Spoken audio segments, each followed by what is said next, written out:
Today, I'm going to show you how to record a loan payment in QuickBooks Online. For this tutorial, we'll use the check form.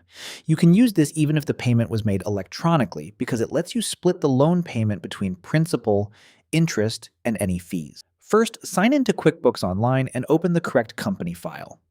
Before you start, have your loan statement ready so you can see how much of the payment went to principal, interest, and fees.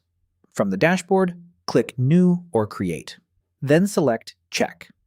At the top of the form, choose the bank account the payment came from. In the Payee field, select the lender. Next, enter the payment date. Use the date the loan payment was actually made. If you paid by check, enter the check number. If you paid electronically, you can use the bank confirmation number or another reference number. Now go to the Category Details section. On the first line, select the loan liability account and enter the principal amount. This part is important because the principal reduces the loan balance. Do not record the principal as an expense. On the next line, select your interest expense account and enter the interest amount. If the loan statement includes any fees, add another line and choose the correct fee or bank charge expense account.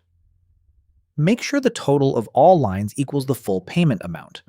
You can also add a memo with the loan number or payment period. If you have the loan statement or payment confirmation, attach it to the transaction. Before saving, review the payee, bank account, payment date, categories, and amounts. Once everything looks correct, click Save and Close. QuickBooks will record the payment, reduce the loan balance for the principal portion, and record the interest or fees as expenses. If the payment later appears in your bank feed, match it to this transaction instead of adding it again. And that's how to record a loan payment in QuickBooks Online in 2026.